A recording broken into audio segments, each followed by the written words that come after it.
Good morning, everyone. Good morning. My name is Lindsay Richmond. I am the Deputy Director of Housing Counseling here at RCAP Solutions.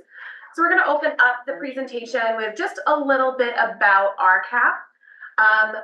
So we are a go-to resource for homeowners, tenants, landlords, and the community. We do serve the greater Worcester County, so all of Worcester County and a few outlying towns.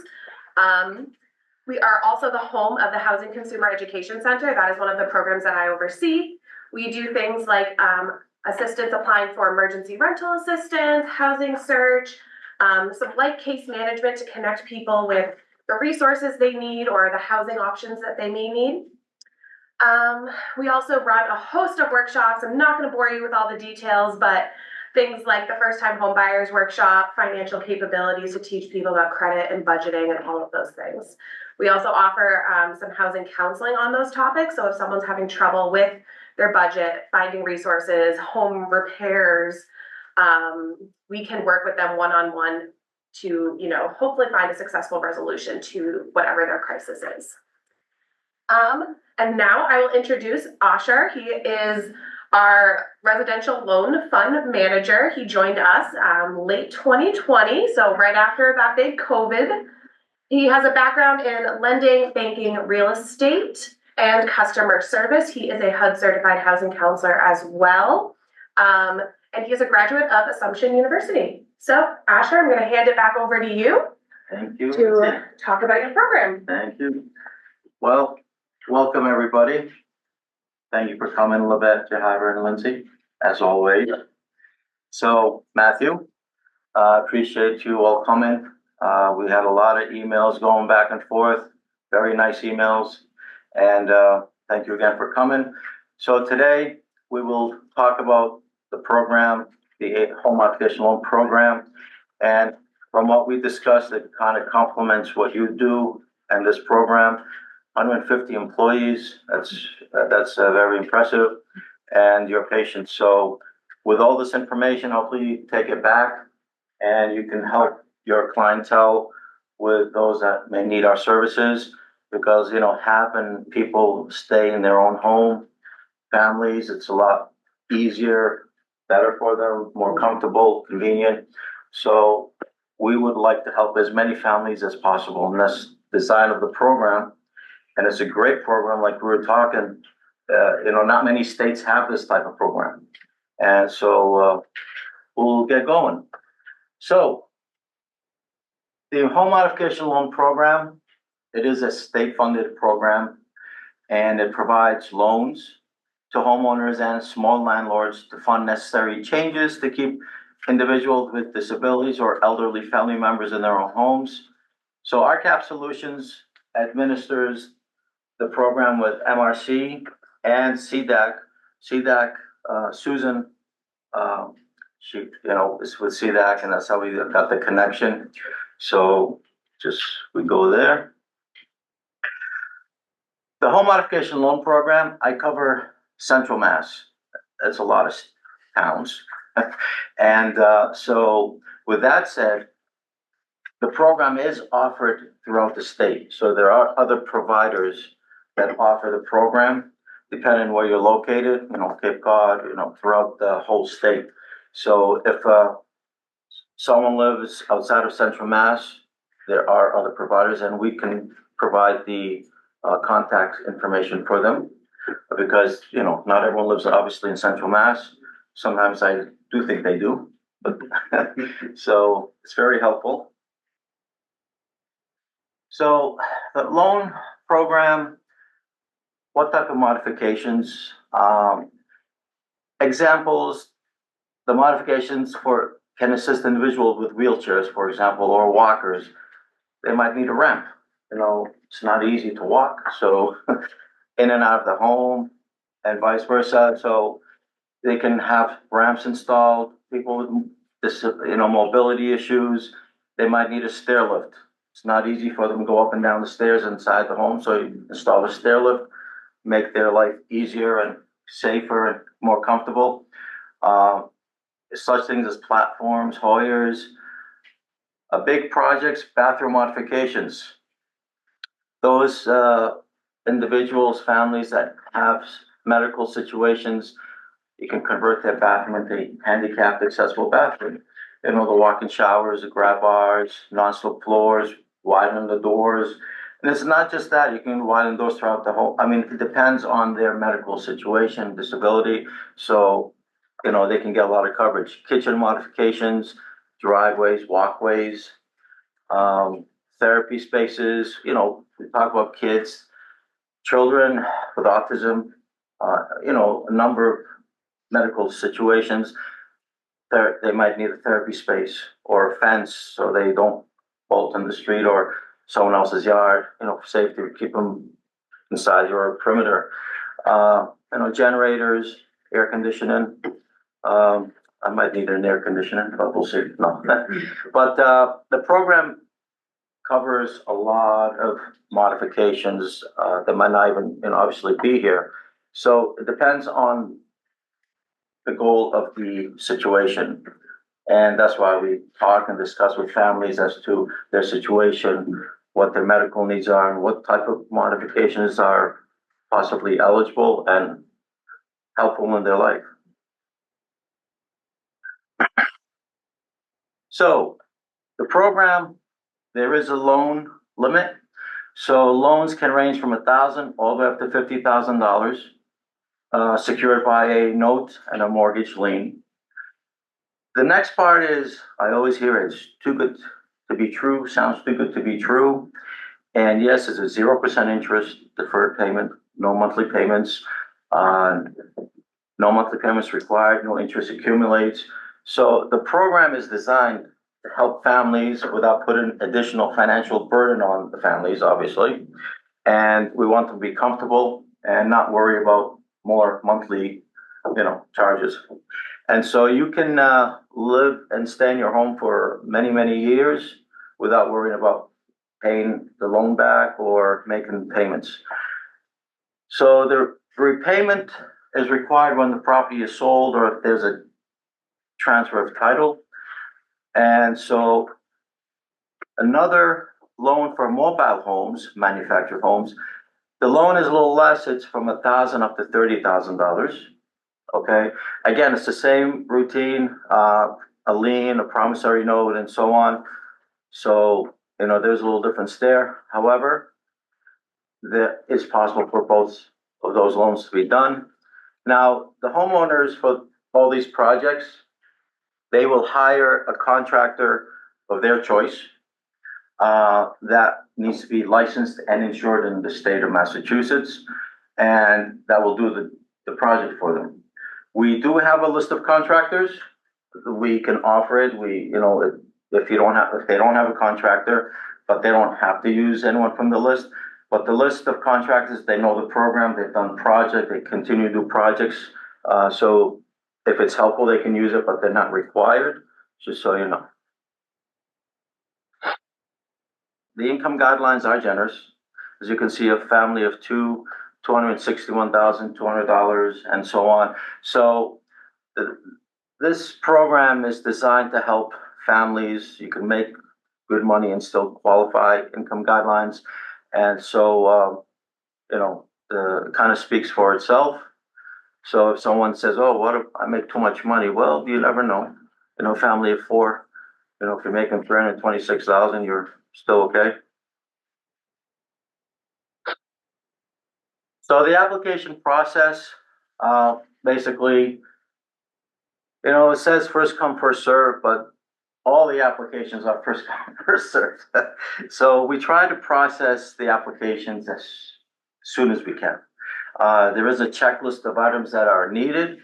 And so I try to do is we help the families complete the application as required, as needed, so we can submit as, you know, we don't want to submit anything until we have everything that we require. If not, they're just going to bounce back, which we don't want. So the requirements, part of the application, verification of household size and gross income, you know, we get pay stubs or social security, whatever, depending on what the income is.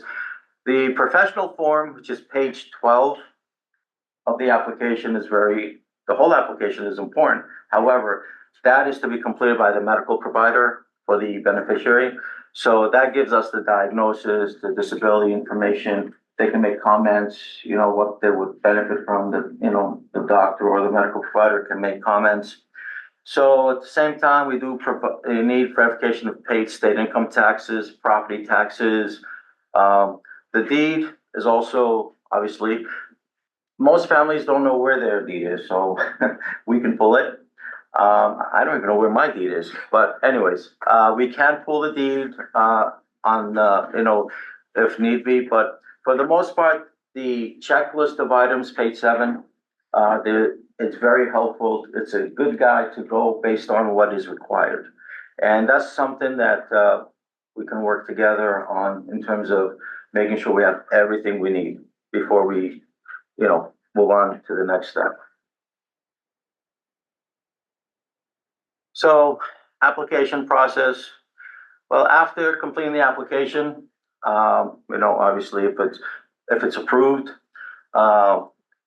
then what happens is we will set up an initial inspection with the agency's inspector, the contractor, and the homeowner. Sometimes I tend, permitted, and we kind of go over the scope of the work, what the contractor's proposals are, what the work scope is going to be. So everyone's on the same page. After the initial inspection, I get the report, and that's when we will schedule, a sign-in date, do the closing, and so on. So that's what you want to get to, is that point of where I get a response. Oh, set up initial inspection. That means that's a good thing. So is my project eligible? As it says, the modifications must relate to the medical needs of the beneficiary. So it's very important, page 12, the professional form. Say that in my sleep all the time. It gives us the information that's really important, because, we don't do roof repairs, no matter what disability you have, because it affects everybody. So the page 12 is very critical. So projects that are not directly related to the beneficiary's ability to function on a day-to-day basis are not eligible for financing. So it's kind of self-explanatory that the modifications and the disability, or I don't like using that word disability, but medical needs, kind of have to go hand in hand. So, application for landlords. Landlords with 10 units or less may apply for a loan at 3% interest. Not bad. Rates are kind of higher than that. However, if a landlord is renting to a family member with a disability, they may qualify for a 0% interest loan. So again, everyone's situation is different. That's why talking with the applicants to get more clarification, more information, so that way we can make sure that we set up the application the right way. In most cases, homeowners who rent units to disabled family members are eligible. So why should I take a loan out for my tenant? Well, as it says, the more of a modified unit you have, the more eligible tenants you can have. So it does definitely help the landlord in terms of renting the unit down the road if need be. It attracts more, of renters.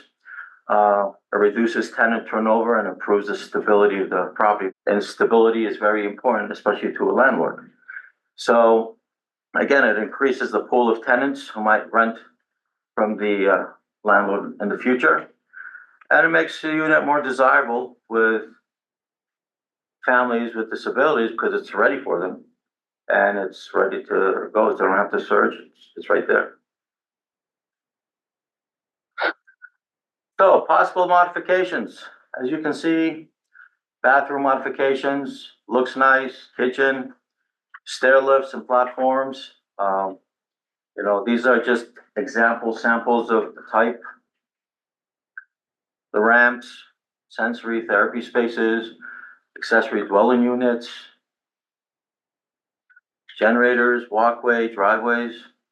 I'm actually getting my seal coat done tomorrow. Oh, before and after. So you can see.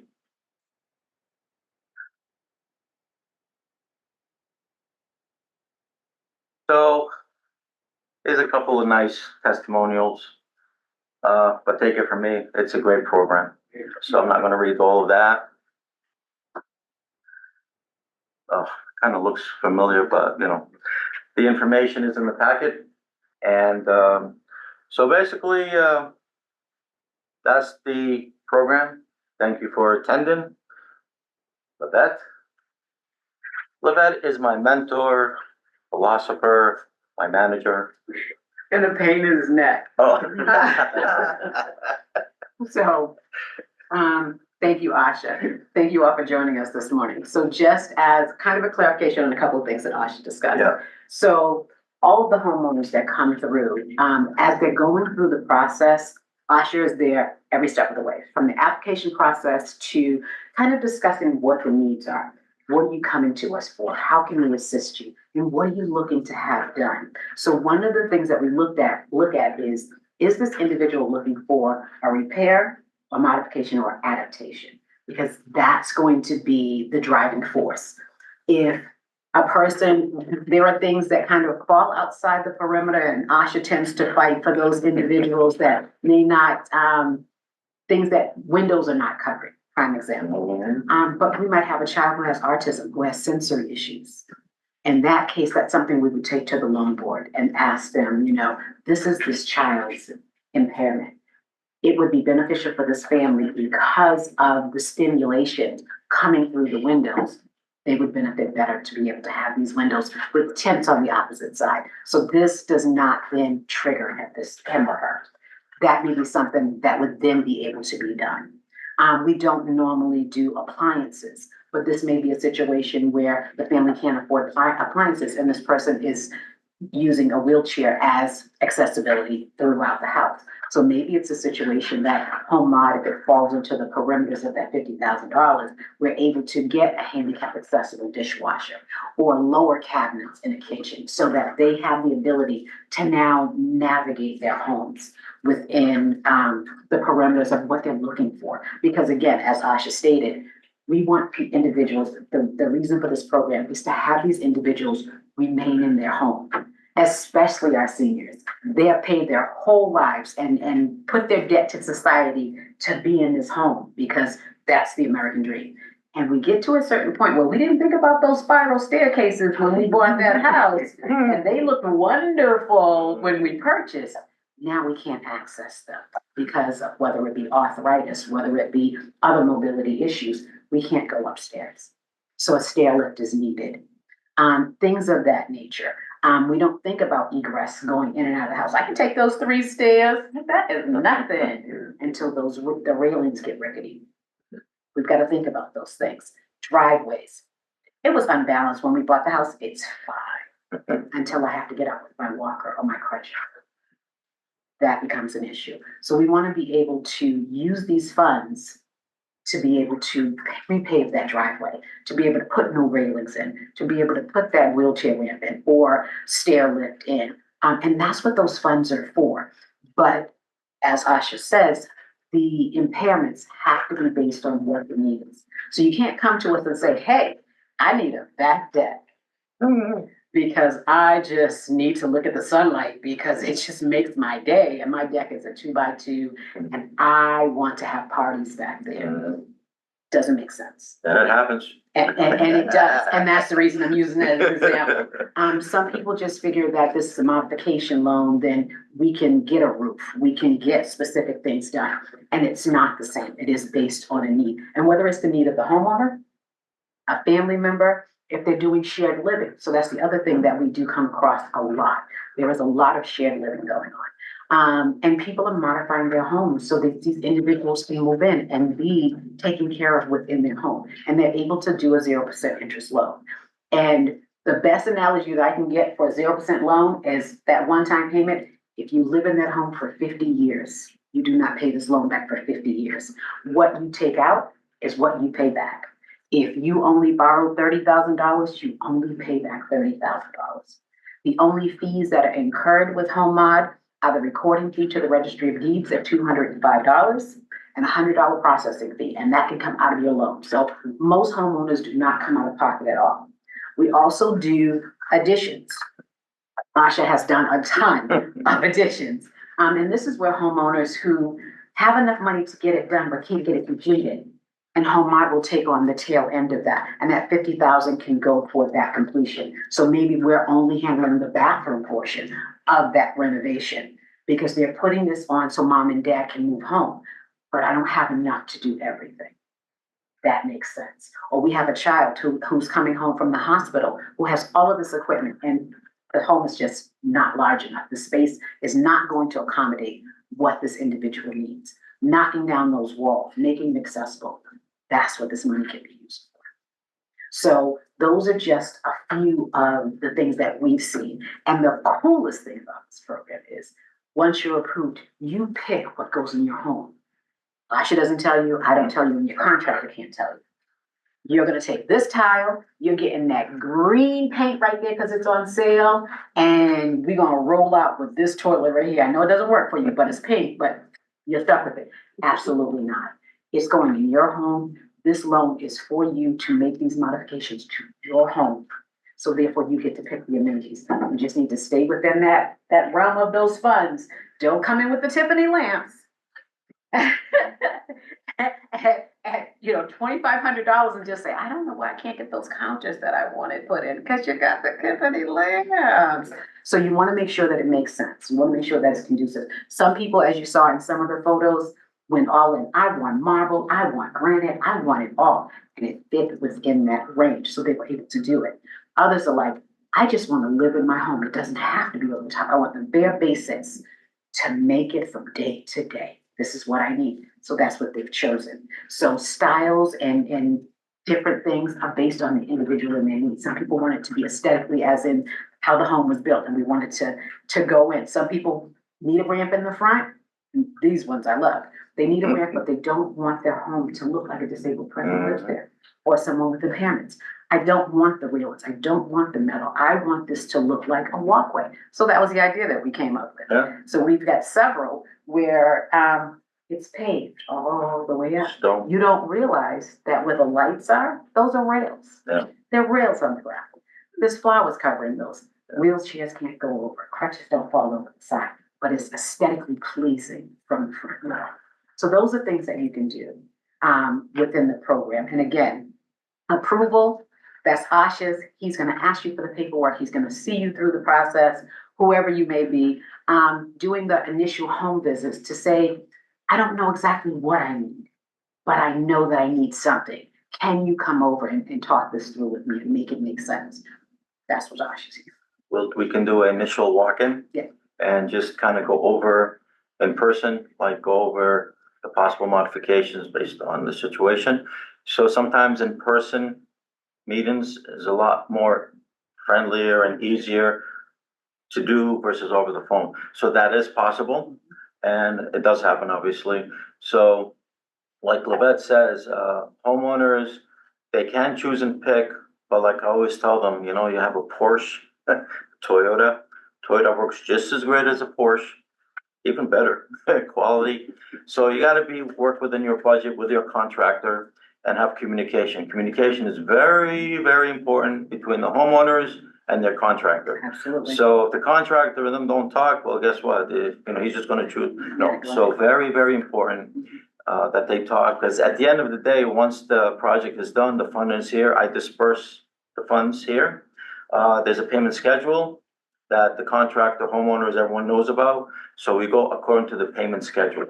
And the disbursements will be made here, not by the state. The funding comes here fully. And then we go according to the payment schedule, when it's the right time. So it's very important. Communication among everybody is key. And back to that note is just a reminder that you choose your own contractor, which I actually did say earlier. It is the homeowner's responsibility to choose their contractor. You want to make sure that the individuals that you're bringing in your home, you're comfortable with this person. This person is coming in to make major changes within your home. Can I trust this person? Are we going to stay on target with these prices? Because you need to make sure that you're watching that. We act as the bank. That is our goal here at RCAP, is to act as the bank because we handle the funding. But the major decisions are by the homeowner with their conversations with the contractor, their contractor our choice. And it doesn't hurt to get more than one quote, obviously. We prefer three, Yeah. actually. Yeah. And that's for comparison shopping for the consumer. Because you never want to just go in and pick the first thing off the table. What glitters is not always gold. And I think that that's kind of one of the things you always want to stick to.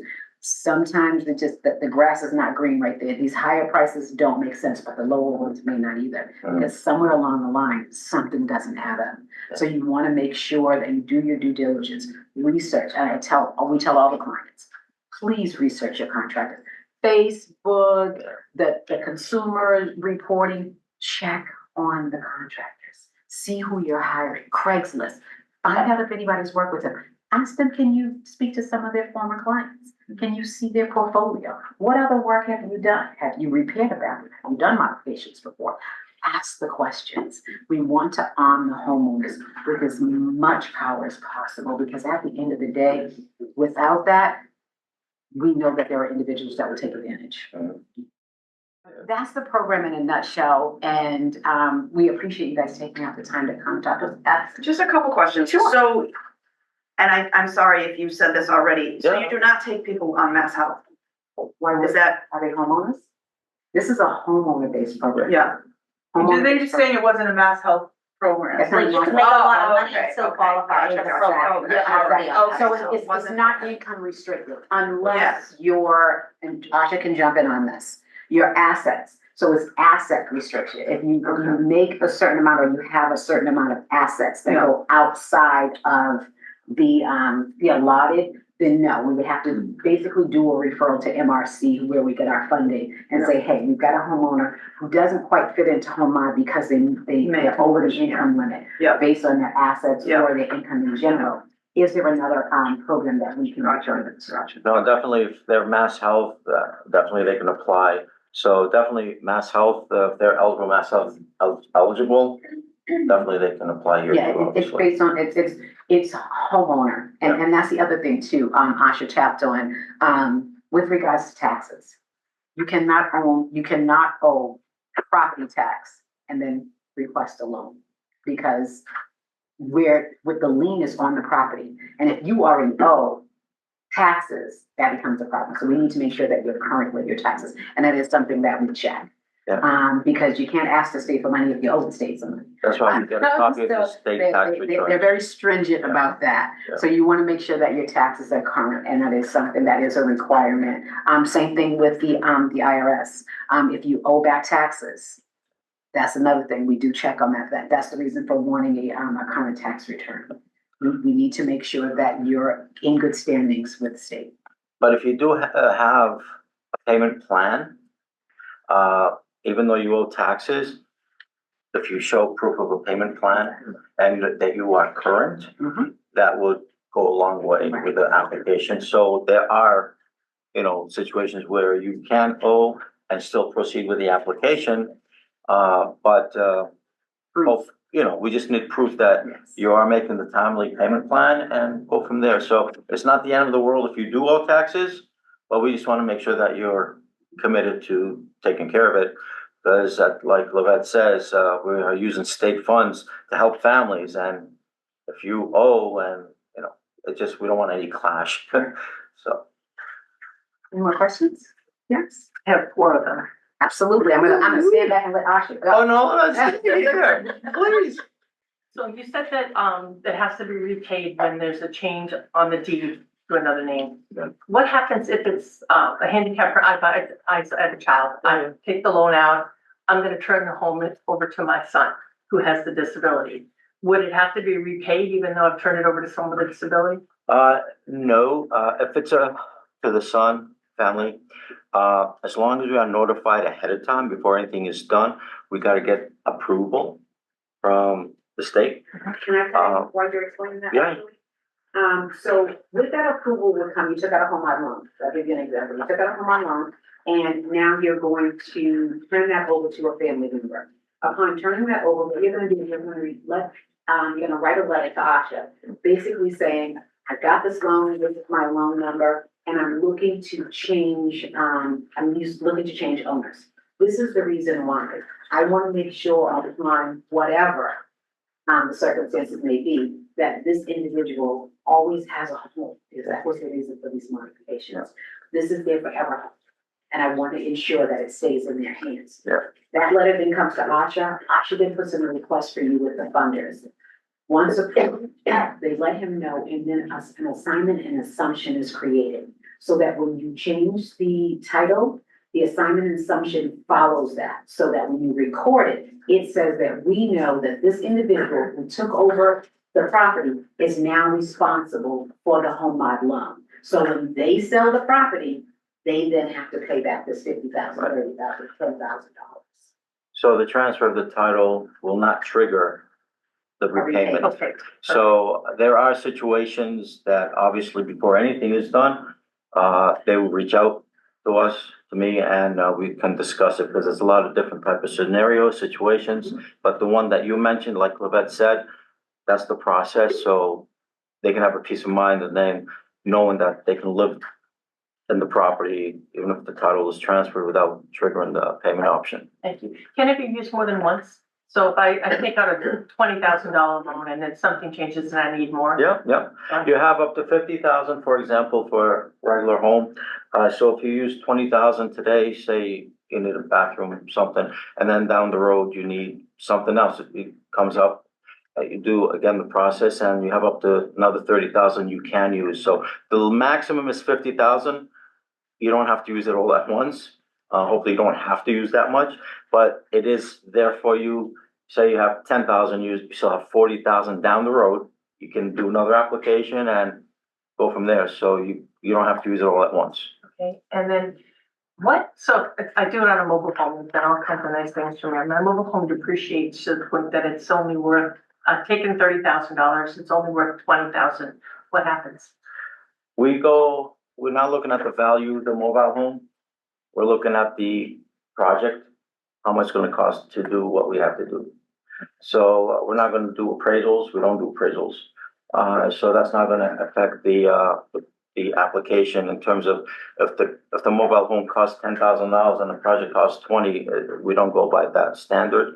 So hopefully it doesn't cost 20, but I'm just giving you. So the value of the mobile home will not be taken into consideration. So what happens when I sell off the mobile home and it's only worth 20,000 and I have $30,000? Do I take on that $10,000 as a follow me or? Yeah.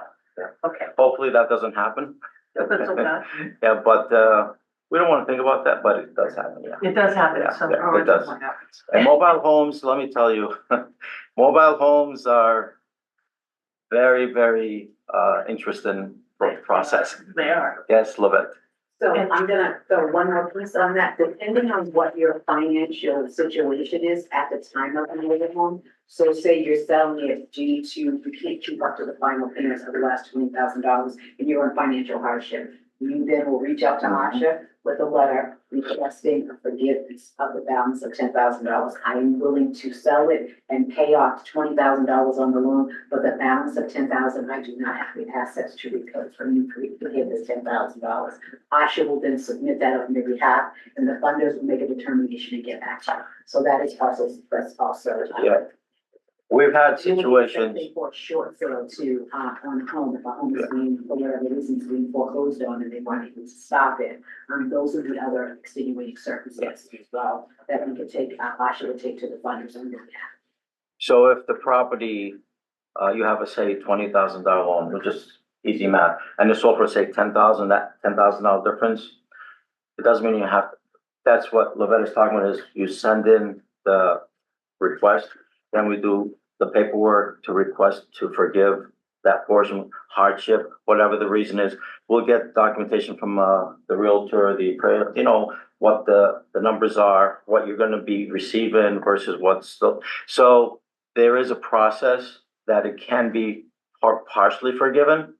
But we won't know that until the facts are gotten to me and we provide them to the funders and then they make the decision. So it's not something where you have a $10,000 over your head for life. It doesn't, the program, like I said, it's a great program, flexible when it needs to be, but it has to make sense for the situation.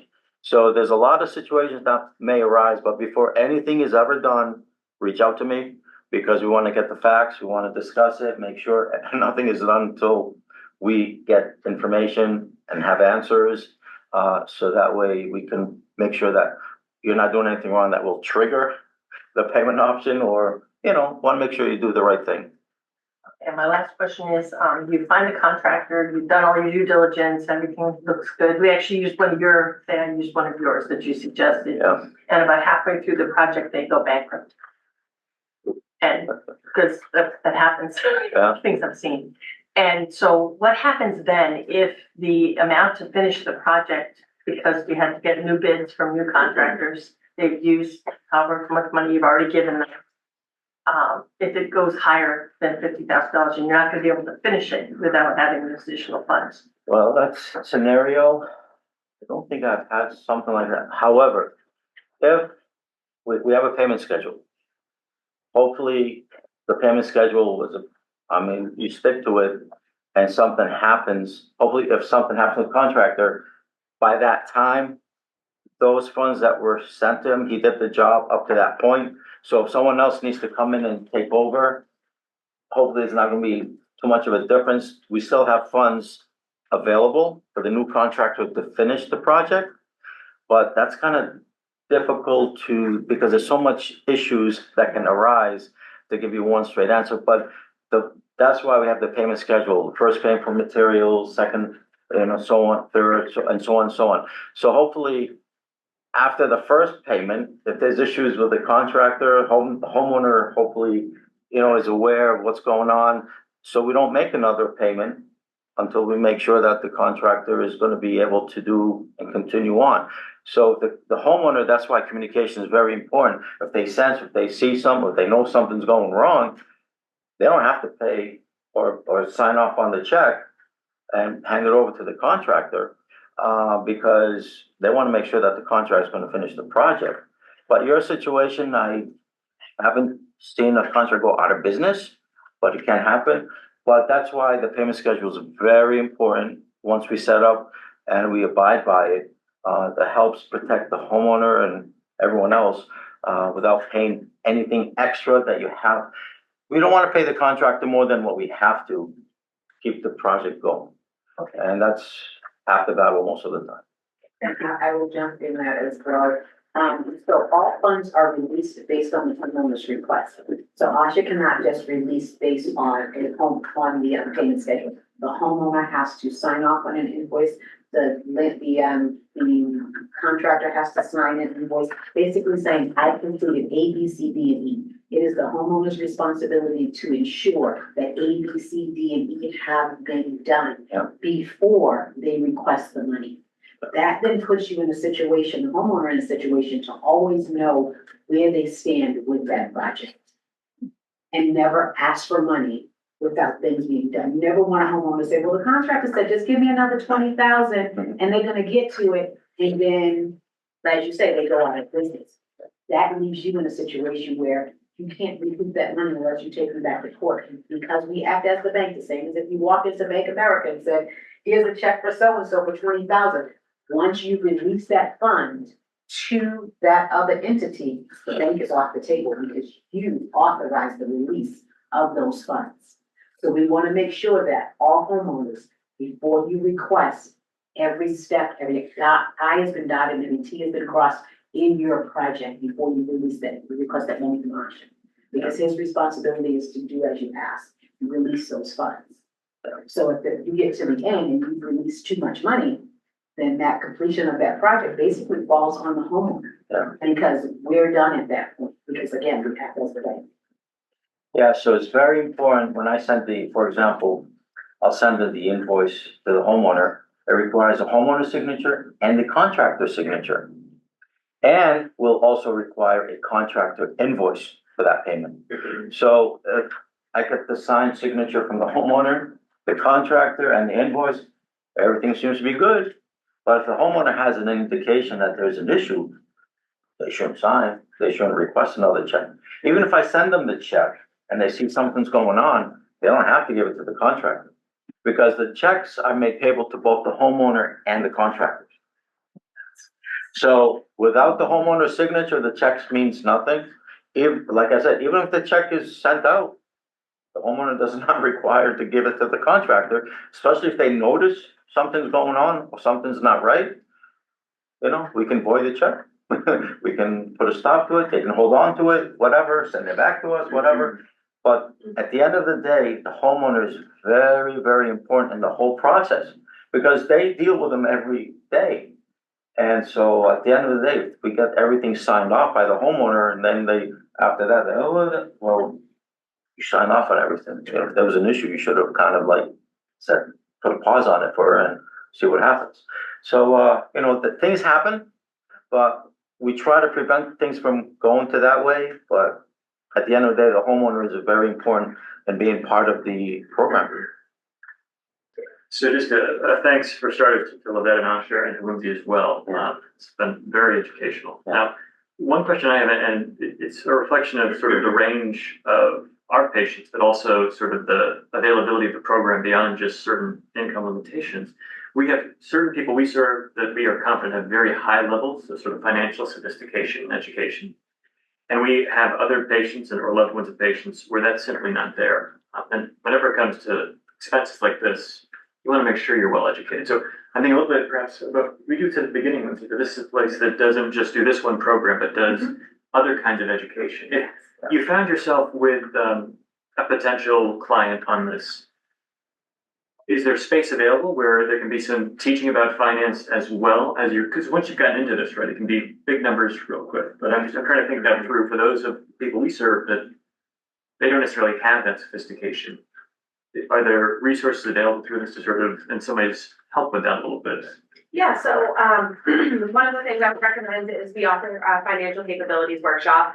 We're currently holding it virtually. It is a free workshop, and people can sign on. And we'll talk a lot about, you know, what is a sustainable spending plan? How do you create a spending plan? How do you work with the money you have?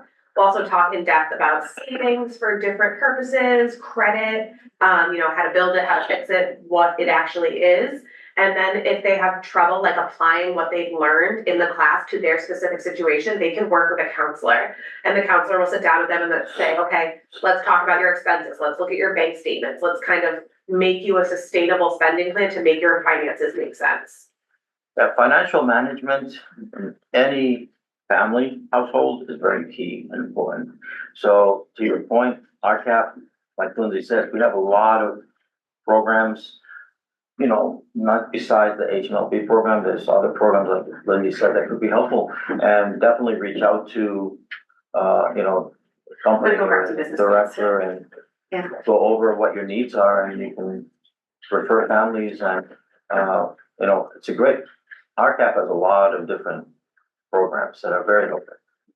And so I presume that for programs like that or workshops like that, once again, it would be confined to those that live within your geographic region. Is that usually how that works for the educational piece of it? Well, we cover Central Mass, but it's a lot of towns. Sure. Yeah. Okay. And, again, you are throughout the state or? Yes, that's right. Okay. So what I will say is, I'm sorry, I cut you off. So there are we have sister agencies, throughout the state of Massachusetts that we follow RAAs. They also, some of them also offer the same things. It may be different teachings, and they may not be considered HCEC, but they do offer those educations. So you can reach out to those agencies in that particular region. Metro in Boston, CTI in Lowell, the Berkshires. You gotta remember who's in the Berkshires. So those different agencies also offer different elements that may be able to teach that financial capability. There is SMOC, who's in France, SMOC and they do have an HCEC department. In the packet, there is this brochure and it gives you the list of the other agents, the providers throughout the state. So that might be helpful for you.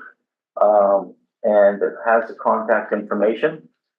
So, as Livette says, you can reach out to them.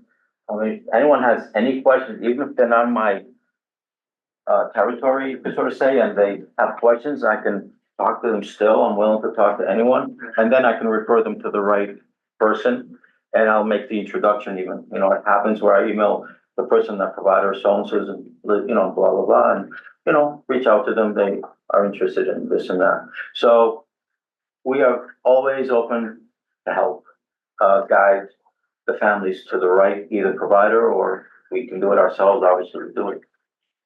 For those families who you mentioned that may not have the financial capability, we have other programs that may assist them.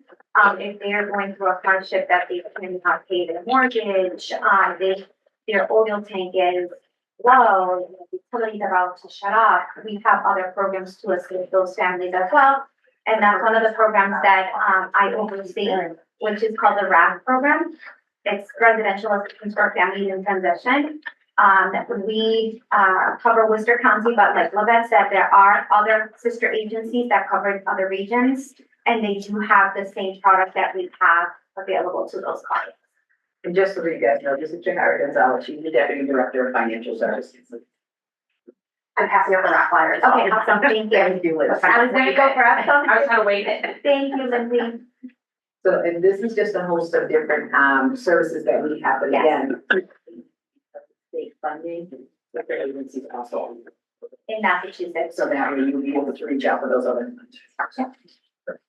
Perhaps another question, people do move, so I'm presuming that this funding in terms of the Home Modification Loan Program, that is, it's a maximum for the person over the course of a lifetime. So if we have someone who does $10,000 in one home and then purchases another, how does it work when you change residences like It that? is per home, Oh, not per per home. person. Okay. So if they did end up, say, I don't know, sell and move to the, they can do a modification to the new home. So there's- I mean, again, it depends on the whole situation, but, yeah, it's not per person, so it's per home, the project can go.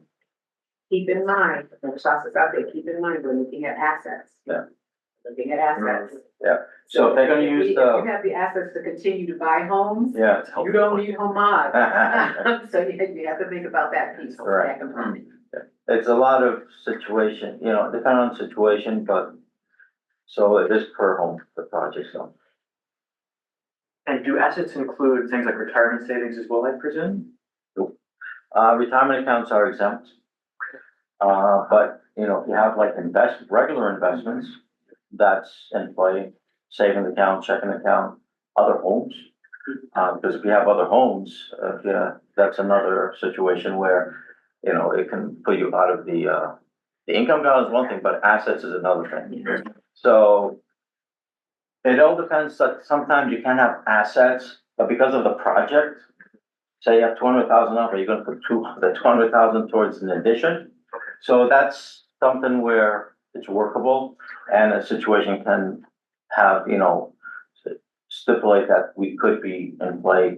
But again, it all depends on the situation, on what they're trying to do and how they want their setup and what is gonna come out from the money. So the program, like I said, is flexible based on the family situation. So one set of, you know, situation may not fit the other family situation. So that's why communication, talking, discussing, gathering information is so important, to make sure that we tailor everything according to the family. And in terms of, certainly based on the amount of work that you do before an application is submitted to the loan board, what are the common reasons that an application would be denied after it's sort of gone through the careful attention? Where do you find that they say we can't do this, nothing we approve? Well, it all depends, but a lot of it could be it's not eligible, obviously, because again, not gonna build you a brand new deck where, you know, a roof, it depends. Again, major impact is that the medical needs and the modification has to kind of go hand in hand. So that's very important. Most of the time, the eligibility is the project eligible. If it's not, obviously can't proceed. And the assets is another situation where, we gotta look at those things. But, for eligibility, again, it's, have to go through the process, see what we're dealing with. And Levette, yes. I will toss an example in, because I know I should have did. So an example of a project that may have come across Asha's table when a person goes, I want to get both of my bathrooms modified. Yeah. It gets the bid, both bathrooms, it makes sense. Until we figure out who's living in the household, who has access to those modifications. The second bathroom is for kids. First bathroom is the master bedroom where mom and dad use, and this is where the accessibility comes in, and this is where we need to make modifications. The second bathroom is for everyone's use. If it is for everyone's use, then it doesn't fall into the guidelines of rules. That's helpful. So, again, it depends on the setup. If you have one bathroom that's different, because it's one bathroom and everyone has access, but we're making it accessible for the individual. So they can use it, but there's only one bathroom. If you have a master bathroom, and this individual has the capability to use their own bathroom. Yeah. But then it would be, that could hold true a different way. What if this individual is in the kitchen and goes to the bathroom to the bathroom? That we would have something to be able to kind of take back to the board and say, hey, this is the reason why they're requesting both bathrooms to be done. But if one is on the east wing and one is on the west wing, and this is your primary, it would make sense for us to do the basement in the guest quarters. Yeah. Or, you see what I mean? Yeah, I do. It needs to make sense. Yeah. And this has come up where I always try to get things done. And sometimes, most of the time, I'm successful. No, but again, like Levette said, the projects, that's why we have to get a great understanding of the living situation, the project's needs, the beneficiary's needs, and then we kind of go from there. So. Maybe just two questions on projects. One is just one I'm not familiar with. So I think, Asher, you pointed out something called an accessory dwelling unit. What is that? Well, basically, you can have another living arrangement on the property. Right. So it's like a independent living, but it's on the property, designed, set up for the beneficiary. So instead of being in the main home, you build like a little home of their own in a way. It could be in the backyard, it could be, sort of that way. So it's an arrangement that is possible if they need more living space, independent living, because sometimes patients, they need that independence feeling to be able to do things on their own. If not, things might get worse for them. So it all depends on the situation in terms of if they need that or not. And then, we'll need plans, we'll need, diagrams, we'll need, numbers in terms of the size, scope, and all that, the cost. And so, those units are becoming more popular. And I think, from my understanding, other areas, other territories, they do more of those than I do here. But, it is possible project. And those are the units specifically for the person with the impairment. Yeah. It wouldn't be, for example, I want to have a live-in caregiver, but I don't have space in my house, so I'm going to set something aside where it would have to be specific for that individual. It is, but the caregiver could be helping the fact that beneficiaries, they can go in there and use it as needed, and they can help as needed. But the primary purpose for that would be for that beneficiary to be able to use that accessory dwelling for themselves. In saying that, if you're in a home and say the attic can be turned into an accessible place for someone to live in, needing some 24-hour in home care. But everything is there for that individual that resides in the home, but they need that living care because the family can no longer do it. that we could use a modification loan for that. You would be able to do it within the home for that individual to have a space because they're there to care for the individual. So I've done 2 projects. You can convert the basement Yeah, same. thing. also. I Exactly. mean, a lot of basements get converted, for family members, parents, and so on. They can add bedrooms, shower, to make it independent living. So there's projects that, again, depending on the situation, that may cost over the 50,000. But if they have the funding, they pay out of pocket, so be it. And that's sometimes the asset situation where, if they put those assets, that cash towards the project, that's helped, because we would need proof of funds, that if the project's gonna cost $80,000, I'm gonna need proof of funds that you have that 30,000 pay out of pocket, or else, why go through the whole process if we can't fund the project totally? So, again, the program is very flexible. And I'm willing, again, it's a discussion, get to know your applicant and get to know the family. And I can't stress that enough. That's why talking, getting information, gathering information is very, very important, to know. And a lot of families don't know, oh, it's over the 50. Yeah, well, if you have the funds, we'll work together on it. And it's happened. We've had projects that are over hundreds of thousands of dollars, and we've added the 50,000 to the project. So it's a great feeling to be able to help that family get to the finishing point and be set up the right way. But again, it's a process. So if in doubt, call me. If in doubt, email me, and we'll discuss things. Now, another project that you've raised, Usher, is the idea of lifts, and that's probably one of the most common needs of patients we serve. So, what kind of projects involve lifts? Do they have to be actually sort of affixed to the structure itself? Good question. How does that work? Well, the stair lifts, they're installed on the stairs.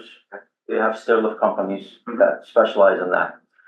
They can go from the basement to the first, it depends. So the stair lifts are the great device to be able to have the family member go up and down between floors. And, they're, yes, a little bit. I'm gonna jump in on the lifts. Yeah, So there are elevator lifts, there are wheelchair lifts, there are internal lifts, and there are external lifts. It basically depends on what the homeowner is seeking. We have done lifts where the homeowner has started from the basement for a child, and basically they've taken a closet, created a shaft in that closet with a half door so that the child does not feel like they're enclosed. And that the lift now looks like an elevator because it rides like an elevator with a half door. And now this child has the ability with their wheelchair, their motorized wheelchair, to go from the basement to the first floor to the second floor, because that closet has now become a complete elevator shaft, which has been enclosed. We've had chef have lifts done from the outside of the home, so that they can wheel in from outside, and that's attached to the to making sure that the foundation is set properly in order to hold that lift. And whether it's attached to the home or attached to the staircase or the shafts itself, that's something that your elevator company will let you do. And the other thing about the lifts are, if they are elevator lifts or wheelchair lifts, they are treated as elevators. So therefore, they have to be inspected on a regular basis. They have to be installed by a licensed elevator company. So those are things that you have to look at, because we want to make sure that the inspections meet the criteria. They also have to be inspected by the municipality. So those are things that come in place with a lift, where a wheelchair lift as a chair lift is a standard lift. It doesn't require the same licensing, because a contractor can actually install a stair lift if that's their choice. I would say prefer to go through the individuals that specialize in those particular things, but a stair lift can be installed by a contractor. So sort of a lift that wouldn't be attached to any part of the house. It's sort of I think a Hoyer lift would be an example, where you can A wheel it Hoyer down. lift would be completely different. A Hoyer lift would be inside the dwelling, Yeah. and it could be a situation where it's going from the bedroom down the hall into the bathroom. That's something that you want to go through a Hoyer lift company. Now, the catch is, Home Mod will pay for a erected one. In other words, installed from the ceiling all the way through on the tracks. But we do not, Homemod does not cover portable, because there are portable lifts. We cannot, They have to be permanent. it has to be. Adaptation. Adaptation. So, like what that says, depending on the type of, if it's the work, the stair lift, the wheelchair may require a whole elevator. And so sometimes the stair lifts inside the home, there's stair lift companies that specialize in that, but sometimes the stairs are not up to par. They won't withstand the stair lift. So a general contractor would come in, do the work in preparation of installing the stair lift.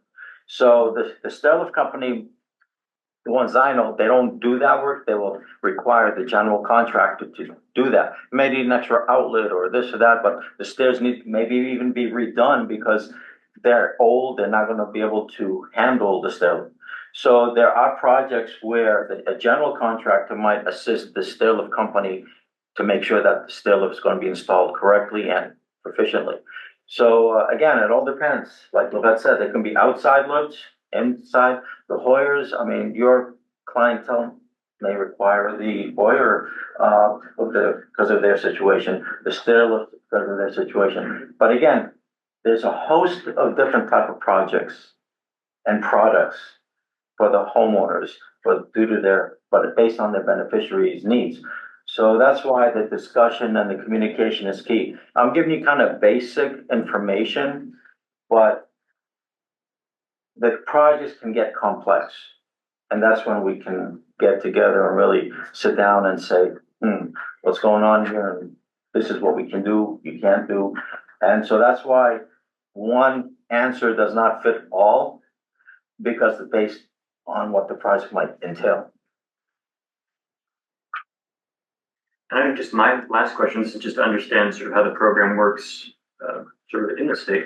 For the loan approval board, is that once again regional, or is that sort of for the state that, you know, they're sort of a clearinghouse for all of these applications that come in? So how does that work? Well, I get the application. Once I get everything that's required, I will submit it to CEDAC, to state. And then she reviews it, and gives me the response. However, if there's a situation where there's a kind of disagreement, you could sort of say, on eligibility, that's when I would make my case known. And then Susan, in this case, there's a board that she would send it to for review.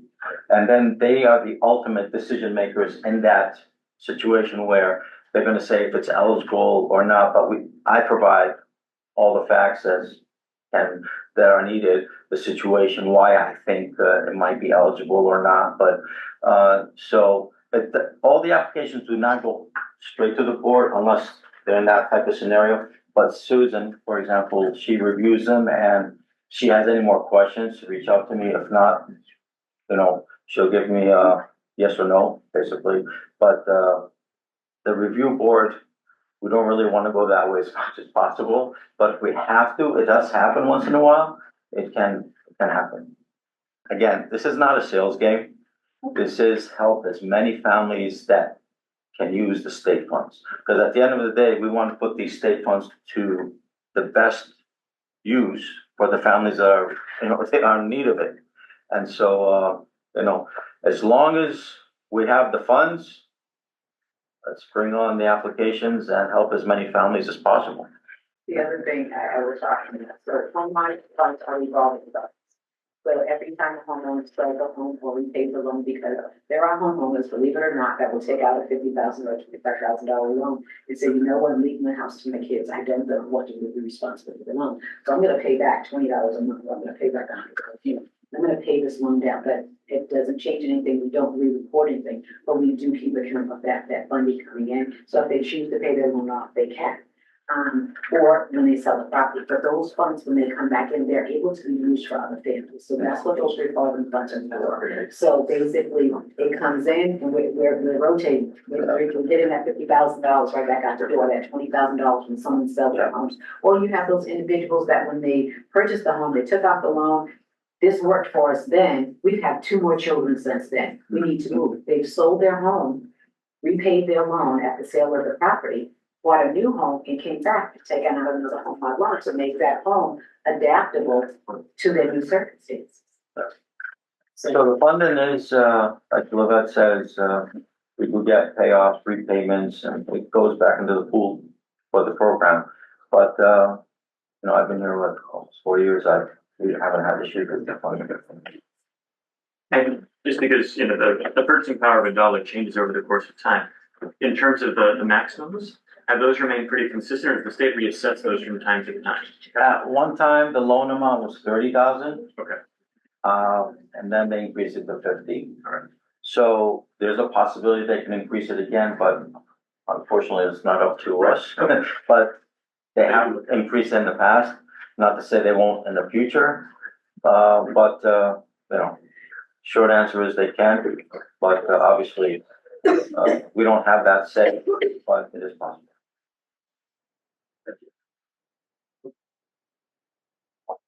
I imagine the clientele that you have, like what you were describing, well, I'm sure there's a huge need for most of them for this type of program.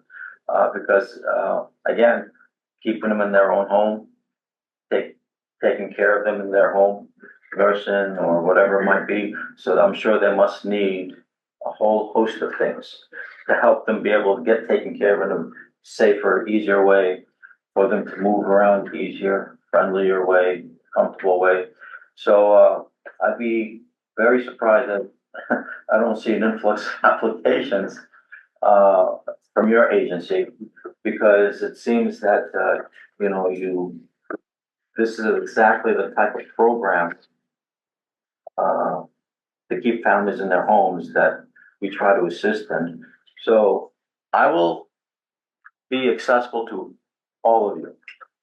And Livette is accessible to me. Don't call her, call me, then I'll call her. No. At the end of the day, it's a rewarding position, because when you see the smile on these families, and I hear, oh, my wife, it's been 3 months since she's taken a shower. She is so happy. She's like beside herself. It's like, wow, we never thought we'd get to that point. I don't have to carry her anymore or on my back with it. It gives you great accomplishment, great feeling. So if you need me to come out and meet a family or do a in-person discussions, I can do that. Just don't call me on Sunday nights, but we can set up an appointment, and we can do a Zoom meeting if need be. I mean, I'm very accessible. Everyone at RCAP is always accessible, and it's a great company for family resources like Lindsay's programs, other resources that families might need. Look at them, review them. Financial management is huge. And for people to be able to budget themselves, to kind of understand how credit and all these other options work to help themselves in the future, it's a great resource to get educated. So I would strongly go for it. I just wanted to add, we do a lot of community referrals as well. So if someone's in need of something that we don't offer in-house, we'd be happy to, figure out who does offer that service, and refer them over. We work very closely with community legal aid, and mediation centers. If they're, in need of a food pantry in their neighborhood or anything like that, we do our best to try to also find those additional resources, and hand them off to the correct agency. Yeah, and even myself, I mean, if there's a situation where I may not be able to help, but knowing the situation, I might have another agency that may be able to help out. Another agency you might look into is Habitat for Humanity. They also have a $25,000 program that may be helpful, you might want to contact them. Tell them Marshall sent you, no. They're very helpful. I get sometimes referrals from them because they can't do what they, so they send them my way and I see if I can help them. So, you know, knowing your resources is huge.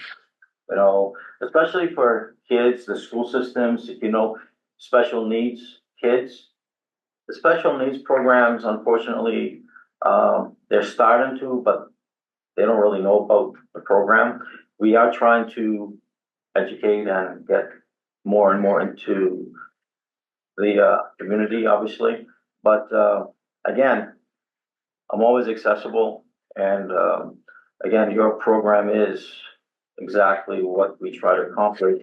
Keep people in their home, to get them the needs that they, the help that they need, and we'll go from there. I mean, I think, just saying that, I think the questions on our end have been very ably answered. You talk about resources, and I think we couldn't agree more that having resources and things we can direct our families to is huge, and this has been an incredibly educational conversation. Not just about this program, but the broad offerings that RCAP has. So whether it's the hospitality, the treasure of all the delicious food in the back, or just the great material, on behalf of all of us, thank you. Feel free to reach out at any time. I think my contact information is in there. Yeah, we see it in the folder for sure. Yeah, it's a good picture too, though, right? Absolutely. So, again, thank you for coming.